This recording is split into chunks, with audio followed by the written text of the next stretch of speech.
I once had it all. A beautiful wife, Amanda, who was expecting our first child, a successful career in marketing, and a family who always had my back. At least that was what I believed. I never thought the new coworker, Julia, would destroy everything I held dear with her lies. Trust is like fine crystal, beautiful but fragile. One crack, and it shatters completely. Sometimes the pieces are too small to ever put back together. Before I continue this devastating story, let me know where you are watching from in the comments. If my journey of betrayal and eventual redemption resonates with you, please hit that like button and subscribe for more real-life stories that might help you avoid the mistakes I made. I grew up in a traditional American family where loyalty meant everything. My parents, Harold and Patricia, instilled those values in me and my younger brother Tyler from day one. Family comes first, they always said. No matter what happens, your blood relatives will always have your back. I believed that with every fiber of my being. Tyler and I had a competitive relationship growing up. He was 3 years younger than me, always trying to outdo my accomplishments. When I made the varsity football team, he trained twice as hard to get selected a year earlier than I did.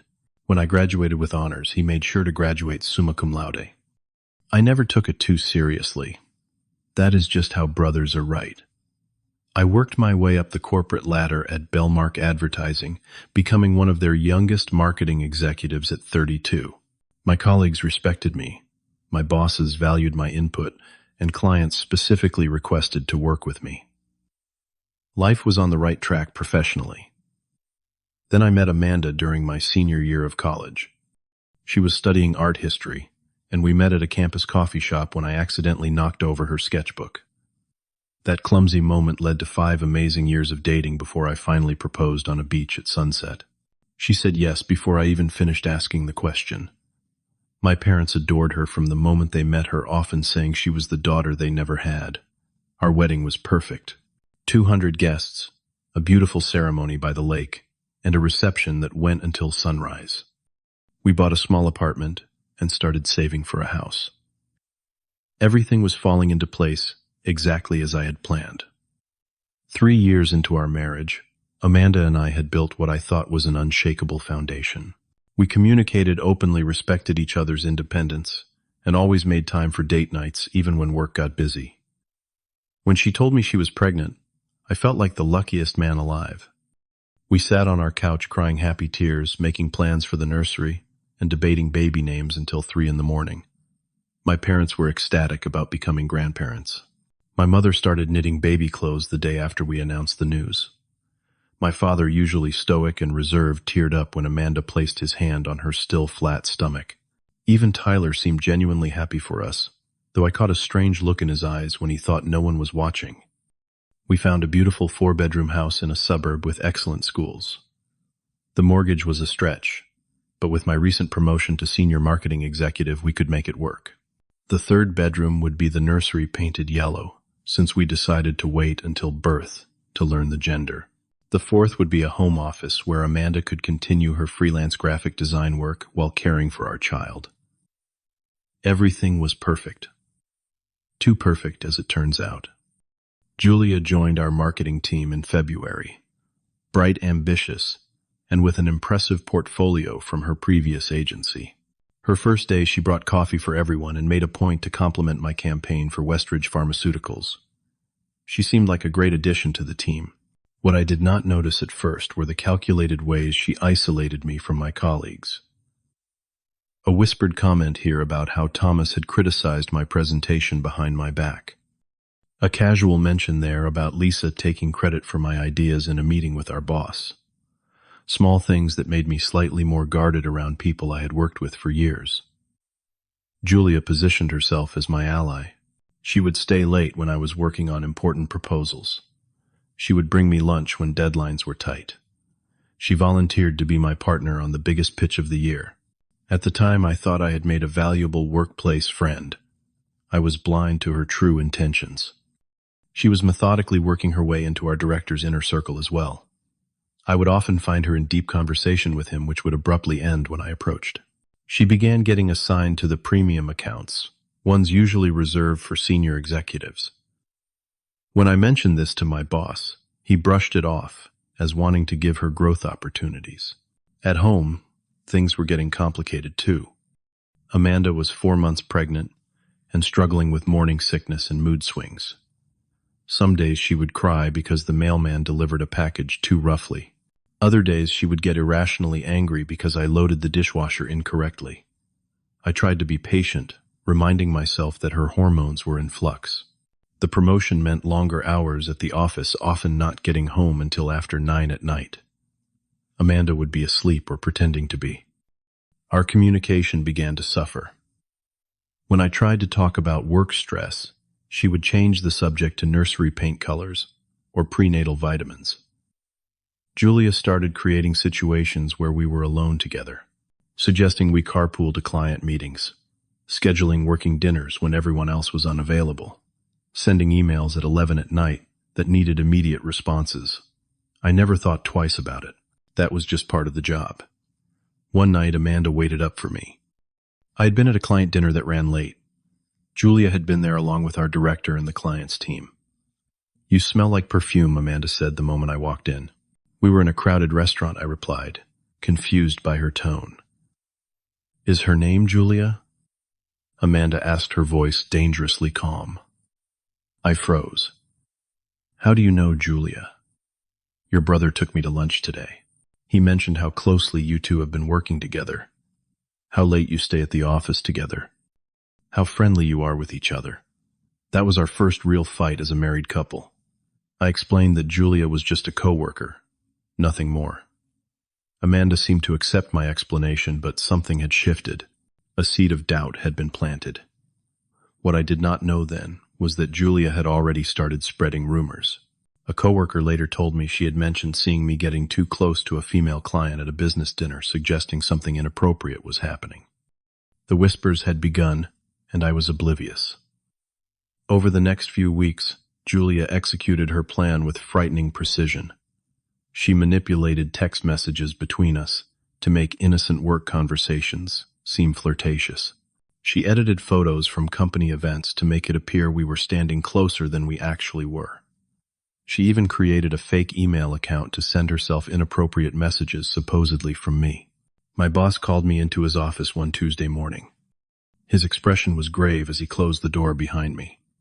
"Crawford, we need to talk about professional boundaries," he said, not meeting my eyes. "What boundaries?" I asked, genuinely confused. "There have been concerns about your relationship with Julia. Several people have noticed inappropriate interactions." I was stunned. "That is absolutely untrue. We are colleagues, nothing more." He showed me printed emails, texts with suggestive phrases I never wrote, photos that had been carefully cropped to remove context. Everything had been manipulated to create a narrative that did not exist. "These are not real," I insisted. "Someone has altered these messages." He sighed. "Multiple sources have come forward, Crawford. This is not just Julia's word." I later discovered she had convinced several coworkers to back her story, promising them favorable project assignments, or using manufactured dirt against them too. The worst was yet to come. Julia approached Amanda directly, pretending to be concerned about our marriage. She met her for coffee, bringing her manipulated evidence and crocodile tears about how conflicted she felt coming forward. When I got home that night, Amanda was waiting with printed copies of everything Julia had shown her. "How could you?" she asked, her voice breaking. "While I am carrying your child." "None of this is true," I pleaded. "These messages are fake. The photos are edited." "They look real to me," Amanda replied coldly. "Julia has no reason to lie. No amount of explaining would convince her." Every denial was met with, "That is exactly what a guilty person would say." Every logical inconsistency I pointed out in Julia's story was dismissed as me trying to manipulate the situation. Amanda had made up her mind. I did not know it then, but Julia had contacted my parents too. My mother had always been protective, and the thought of someone hurting Amanda, especially while pregnant, was unforgivable to her. Julia played on this, positioning herself as a reluctant whistleblower, just trying to do the right thing. My brother Tyler had been spending more and more time with Amanda. He would take her to doctor appointments when I had to work. He would bring over dinner when I was stuck at the office. He was positioning himself as her protector, her confidant, her shoulder to cry on. The next family dinner was excruciating. My parents were cold and distant. Tyler barely acknowledged me. Amanda was polite but detached. I noticed my mother squeezing Amanda's hand reassuringly several times. No one would tell me what was wrong, but the tension was unbearable. That night, Amanda received an envelope in the mail. No return address. Inside were more fabricated messages, these ones more explicit than before. Anonymous notes, detailed times, and places of alleged encounters between Julia and me. Hotel receipts with my credit card information that I had never seen before. I later learned Julia had a friend who worked at the credit card company who helped her create these fake records. The web of deception was elaborate and planned with meticulous attention to detail. My parents stopped taking my calls. When I finally reached my mother, she just said, "We know what you have done. Do not contact us until you are ready to tell the truth and beg for forgiveness." The situation at work deteriorated rapidly. Julia began telling people I had been harassing her after she rejected my advances. My coworkers, people I had worked alongside for years, began avoiding me in the hallways. Conversations stopped when I entered the break room. Then came the day that broke me. I arrived at the office to find Julia, in tears, surrounded by sympathetic colleagues. She claimed I had cornered her in the copy room and made inappropriate advances. It was a complete fabrication, but no one questioned her story. I was called into HR immediately and placed on administrative leave pending an investigation. I drove home in a daze, needing Amanda's support more than ever. When I pulled into our driveway, I saw her loading suitcases into her car. "What are you doing?" I asked, my voice barely a whisper. "I am leaving you, Crawford," she replied, not even looking at me. "I cannot do this anymore. The stress, the lies, the betrayal. It is not good for the baby. Please, you have to believe me. None of this is true.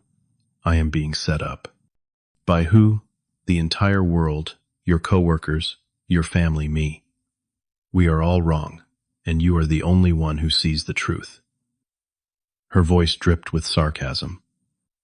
"I am going to stay with your parents until I figure out next steps." "Our baby," I said, reaching toward her still small bump. She stepped back, as if my touch would burn her. "Do not worry about that. My lawyer will be in touch about custody arrangements." As she drove away, I saw my world collapsing in real time. Everything I valued was being stripped away because of lies I could not disprove. What I did not know then was that my brother had already convinced my parents to let Amanda stay in their guest room indefinitely, or that he had moved into their house too to provide additional support, or that he had been waiting for this opportunity for years. 3 days later, I went to my parents' house, determined to make them listen to my side of the story. I had evidence showing inconsistencies in Julia's timeline. Credit card statements proving I was elsewhere during alleged meetings with her. Witness accounts from restaurant staff who could confirm nothing inappropriate happened at business dinners. I rang the doorbell, hope and desperation battling inside me. My father answered, his face hard as granite. "You have some nerve showing up here," he said, not opening the door fully. "Dad, please, I need you to listen to me. I can prove I am innocent." He reluctantly let me in. What I saw inside shattered what was left of my heart. Sitting in the living room was Amanda, my brother Tyler, my mother, and most shockingly, Julia. They looked like a united front against me. "What is she doing here?" I asked, pointing at Julia. "Julia has been kind enough to help us understand the full extent of your betrayal," my mother said coldly. "She has shown us everything." "She is lying," I shouted, desperation taking over. "Everything she has shown you is fabricated." I tried to approach Amanda to make her see reason, but my father stepped between us. When I tried to move past him, he shoved me hard against the wall, his forearm across my chest. "You do not get to speak to her," he growled. "Not after what you have done." "Harold, please," my mother said, though not to defend me. "Not in front of Amanda. Think of the baby." My father released me, stepping back but still blocking my path. "I have never been unfaithful," I said, looking past him to Amanda. "I would never hurt you like that. I love you. I love our baby." "Save your lies, my brother," Tyler said, standing up and putting his arm around Amanda's shoulders. "She knows the truth now. We all do. The proprietary way he touched her made my stomach turn. Something was very wrong here. Amanda has been through enough, Tyler continued. I have always been there for her, even when you were too busy with your career and your mistress. I was genuinely confused. Julia is not my mistress. She is trying to ruin my life. Julia dabbed at fake tears. I never wanted it to come to this, Crawford. If you had just accepted my rejection gracefully, instead of trying to punish me at work. That is not what happened, and you know it. My mother stood up, her face a mask of disgust. I did not raise my son to be an adulterer and a liar. As far as I am concerned, you are dead to me until you admit what you have done and truly repent. Mom, please. I begged, tears streaming down my face. The worst part, Tyler interjected, is that I have always loved Amanda. From the first time you brought her home, I would have treated her right. I would have been faithful. The revelation hit me like a physical blow. My own brother had been in love with my wife all along. This was not just about Julia's lies. This was about Tyler wanting what was mine. Get out, my father said, grabbing my arm and pulling me toward the door. You are no longer welcome in this house. You are no longer part of this family. Amanda, please. I tried one last time as I was being physically removed. Do not do this. I love you. Her only response was to turn away as my father threw me out onto the front lawn, the door slamming behind me with sickening finality. I sat in my car for hours sobbing until there were no tears left. Everything I had ever valued was gone in an instant. My family, my marriage, my unborn child, all because of a web of lies I could not disprove, and a brother who had seen an opportunity to take what was mine. The following weeks were the darkest of my life. I was formally terminated from my position after the HR investigation concluded accepting Julia's version of events without question. I could not afford the mortgage on our house without my income, and Amanda filed for divorce, seeking full custody of our unborn child and half of all our assets. I moved into a dingy studio apartment across town, the only place I could afford. I applied for dozens of jobs, but Julia had been thorough in destroying my professional reputation. No one would touch me. My savings dwindled rapidly. Amanda was granted an expedited divorce due to the alleged infidelity. She got the house, our savings, and sole custody of our baby when it would be born. I was ordered to pay both child support and alimony, despite being unemployed. Then came the news that destroyed what little was left of my spirit. Amanda had miscarried at 6 months. The official story spread by my family was that the stress I had caused her through my betrayal had resulted in the loss of our child. Another sin added to my tally, another reason for everyone to hate me. What no one told me then, what I only learned years later, was that the doctors had found no connection between stress and the miscarriage. It was a rare umbilical cord complication that could have happened to anyone. 2 months after the miscarriage, Tyler and Amanda announced they were dating. My replacement in my own life was complete. My brother had my wife, my family's support, and even my old job, having leveraged his business connections to get hired at my former company. I could not stay in that city surrounded by the ruins of my former life. I sold my car, packed what little I owned, and bought a one-way bus ticket to Denver. I arrived knowing no one with less than $2,000 to my name. The apartment I could afford was little more than a converted garage with a hot plate and a shower that rarely produced hot water. I found work as a night janitor at an office building, the only job that did not check references. During the day, I handed out resumes that were never called back. 6 months into this existence, I hit rock bottom. Sitting on the edge of my bed, a bottle of whiskey in one hand and a handful of sleeping pills in the other, I was ready to end it all. What was the point of continuing? Everyone I loved believed I was a monster. I had nothing and no one. As I raised the pills to my mouth, there was a knock at my door. Annoyed at the interruption of my final moments, I yanked it open to find my elderly neighbor, Mrs. Patel, holding a casserole dish. I made too much dinner, she said simply. Thought you might be hungry. That small act of kindness from a virtual stranger broke something inside me. I collapsed in tears in my doorway. Mrs. Patel, All 4'11" of her somehow got me back inside and sitting down. She made me tea, took away the pills and alcohol, and sat with me until sunrise, listening to my entire story without judgment. "This, Julia," she said when I had finished, "she did not win if you are still breathing. Each day you survive is your victory. It was the first step on my long road to recovery." Mrs. Patel convinced me to see a therapist at a community clinic that offered sliding scale fees. Dr. Senti. Wilson helped me understand that I had been the victim of an expert manipulator in Julia and a jealous betrayer in my brother. He helped me see that my parents' reaction, while devastating, came from their misguided attempt to protect Amanda and their unborn grandchild. "You cannot control what others believe," he told me in one session. "You can only control how you respond to their beliefs." Slowly, I began rebuilding. I enrolled in night classes for digital marketing while continuing my janitorial work. I created a new professional identity, legally changing my last name to distance myself from the reputation that had been destroyed. I started a small freelance business, designing websites for local businesses.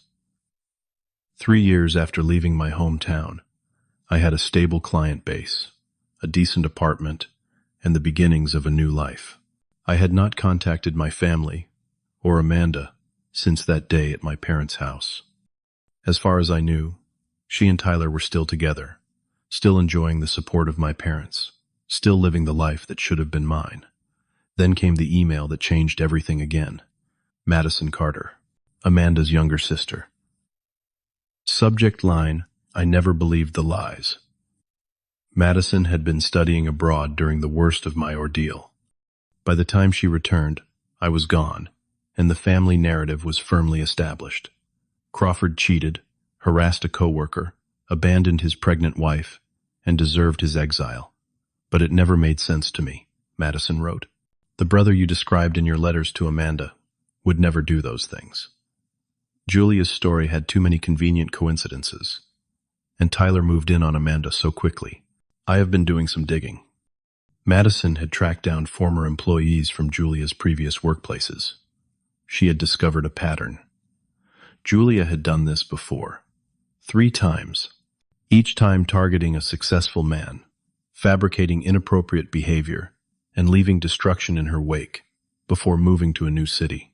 "I have evidence," Madison wrote. "Real evidence. If you want to clear your name, I will help you." We arranged to meet at a neutral location, halfway between Denver and my old hometown. I was nervous, suspecting a trap, but what did I have left to lose? Madison looked so much like Amanda that seeing her in the coffee shop nearly stopped my heart. But where Amanda had been soft and artistic, Madison was sharp and analytical. She worked as a private investigator, which explained her ability to uncover information about Julia. She brought a file 3 inches thick, statements from Julia's previous victims, documentation of her history of false accusations, evidence of Tyler's long-standing obsession with Amanda, including emails he had sent to friends expressing jealousy over our relationship. "Why are you doing this?" I asked Madison after reviewing everything. "Because the truth matters," she replied simply, "and because the sister I knew would want to know if she had been manipulated into leaving an innocent man." Over the next 6 months, Madison and I worked together to build an airtight case. We recorded a conversation with Julia, where she partially admitted to fabricating evidence when she thought no one was listening. We found the friend at the credit card company who had helped her create fake receipts.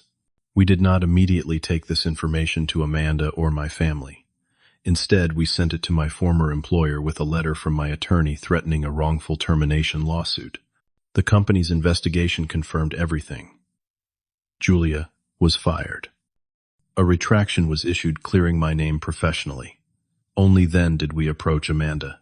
She had long since divorced Tyler, their relationship crumbling under the weight of his controlling behavior and her lingering doubts. She agreed to meet me in a public park, Madison at her side for support. Seeing Amanda again after 5 years was like having a limb reattached. A part of me that had been missing was suddenly there again, painful in its presence. She looked older, sadder, her eyes carrying a weight they had not before. I let Madison present the evidence. I could not bring myself to speak as Amanda reviewed everything, her face growing paler with each document. "Why did you not fight harder?" she finally asked, looking up at me. "Why did you just leave? Would you have believed me?" I countered. "When everyone else in your life was telling you I was guilty." She had no answer for that. We parted without resolution, just the heavy knowledge that a terrible injustice had occurred. My parents were harder to convince. They had invested so completely in their version of events that admitting they had disowned their innocent son was almost impossible for them to face. My father refused to even look at the evidence. My mother reviewed it but claimed it could all be fabricated too. It was Tyler's eventual confession that finally broke through their denial. Cornered with the evidence and abandoned by Amanda, he admitted to working with Julia to destroy my marriage. He had seen an opportunity to take what he had always wanted and seized it without remorse. I did not want reconciliation with my family. Too much had been broken. But I did want them to know the truth, to live with the knowledge of what they had done to their son, who had never been unfaithful, never harassed anyone, and had lost everything because they chose to believe the worst about him. Madison and I continued working together long after the evidence had been presented. At first it was just occasional coffee to discuss new developments, then dinner, then weekends, exploring Denver together. Friendship became something more, though both of us were hesitant to name it. "I am not Amanda," she told me one night, after we had been seeing each other for nearly a year. "I know exactly who you are," I replied. "And you are exactly who I want." We moved to Seattle together, starting fresh in a city where neither of us had history. I launched a digital marketing firm that grew quickly into a respected agency. Madison opened her own investigation firm specializing in workplace misconduct cases. 5 years after Madison first contacted me, we married in a small ceremony on the beach. No family attended. Our friends all knew since our fresh start, stood witness to our vows. We built a life focused on truth, transparency, and second chances. We had 2 children, a boy and a girl, who never knew their maternal aunt or their paternal grandparents. It was a clean break from the past, a necessity for healing. 16 years after I was thrown out of my family home as my daughter prepared to leave for college, a letter arrived from my father. He was dying of cancer. He wanted to see me one last time. Against Madison's concerns, I went alone. My parents had aged dramatically. My mother, once vibrant and strong, was stooped and fragile. My father, once the physical embodiment of authority, was a skeletal figure in a hospital bed in their living room. Tyler was there too, still living in their house after his life had fallen apart following his divorce from Amanda. He could not meet my eyes. "I was wrong," my father said without preamble. "We all were. And I will go to my grave knowing I threw away my relationship with my son over lies. It was not enough. It could never be enough. But it was something." Amanda had moved across the country, remarried, built a new life. She had never had children, the miscarriage having caused complications that made pregnancy impossible. Another casualty of the lies that had destroyed us. I did not stay long at my parents' house. There was nothing left to say, no relationship to rebuild. I simply wanted them to see what they had lost. A successful son, beautiful grandchildren, 16 years of memories that could never be recovered. As I prepared to leave, my father asked, "Can you forgive us?" I considered the question carefully before answering. "I forgive you enough to move forward with my life in peace. I forgive you enough to not wish you ill, but I do not forgive you enough to let you back into my life. Some bridges once burned cannot be rebuilt." I walked out of that house for the second and final time, returning to the family I had chosen, the life I had built from the ashes of betrayal. The hardest lesson I learned through all of this is that sometimes the people who should love you the most are capable of the deepest betrayal. But the most important lesson is that even when you lose everything, you can build something new, something possibly even better than what was taken from you. My life with Madison and our children is not the life I planned, but it is authentic in a way my previous life never was. We face challenges directly. We never assume the worst about each other. We value truth above comfort. If you have experienced betrayal, if you have lost everything and wondered how to go on, Know that it is possible. Each day you survive is a victory. Each step forward is an act of courage. And sometimes what waits on the other side of devastation is a life more genuine than the one you left behind. Have you ever had to completely rebuild your life after betrayal? What helped you find the strength to keep going? Share your experience in the comments below. If this story resonated with you, please like and subscribe to hear more journeys of resilience and redemption. And if you know someone struggling to rebuild after losing everything, share this video with them. Sometimes knowing you are not alone makes all the difference. Thank you for listening, and remember, your story is not over yet.